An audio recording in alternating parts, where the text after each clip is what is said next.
BJP పార్టీకి భారీ shock.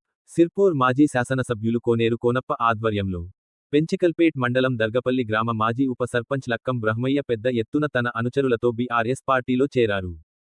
మాజీ ఎమ్మెల్యే కోనేరు కోనప్ప గులాబీ కండువా కప్పి పార్టీలోకి సాదరంగా ఆహ్వానించారు.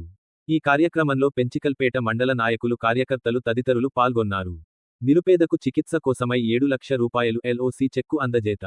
కాగజ్ నగర్ పట్టణంలోని ఎమ్మెల్యే గారి నివాసంలో ఈ రోజు కాగజ్ నగర్ మండలంలోని భట్పల్లి గ్రామానికి చెందిన శ్రీ పిప్పిరి విజయ్ కృష్ణ ఓయకుమారుడు చక్రవర్తికి హైదరాబాద్లోని కోఠి ప్రభుత్వ ఈఎన్టీ ఆసుపత్రిలో కాక్లియర్ ఇంప్లాంట్ చికిత్స కోసమై సీఎం రిలీఫ్ ఫండ్ ద్వారా 7 లక్షల రూపాయలు ఎల్ఓసిని సిర్పూర్ శాసన సభ్యులు డాక్టర్ పాల్వాయి హరీష్ బాబు చొరవ తీసుకుని మంజూరు చేయించారు.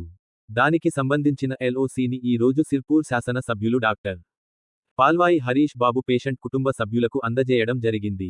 సిర్పూర్ టి మేజర్ గ్రామ పంచాయతీ భారతీయ జనతా పార్టీ అభ్యర్థిగా ఒడ్డేటి నాగమణిని ప్రకటించిన సిర్పూర్ శాసన సభ్యులు డాక్టర్ పాల్వాయి హరీష్ బాబు కాగజ్ నగర్ పట్టణంలోని ఎమ్మెల్యే గారి నివాసంలో ఈ రోజు సిర్పూర్ టి గ్రామానికి చెందిన ఒడ్డేటి నానయ్య, నాగమణి భారతీయ జనతా పార్టీలో చేరారు. వీరికి సిర్పూర్ శాసన సభ్యులు డాక్టర్ పాల్వాయి హరీష్ బాబు భాజపా కండువా కప్పి పార్టీలోకి ఆహ్వానించారు.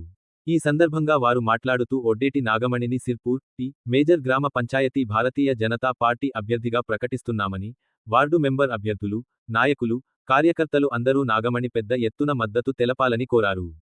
ఈ కార్యక్రమంలో మాజీ కౌన్సిలర్లు ఈర్ల విశ్వేశ్వరరావు, సింధం శ్రీనివాస్, భాజపా నాయకులు నీరటి సత్యనారాయణ, విశాల్ రావు, వార్డు మెంబర్ అభ్యర్థులు నేరెళ్ల టింకు, దుర్గం ప్రశాంత్, నులిగొండ రాజశేఖర్, బండారి సూరజ్, భనార్కర్ సాయి, నేరెళ్ల అశోక్, తూర్ గణేష్, ఎల్ములే యువరాజ్, చౌదరి భగవాన్, బోయర్ రమేష్, మనోజ్ మండల్ తదితరులు పాల్గొన్నారు.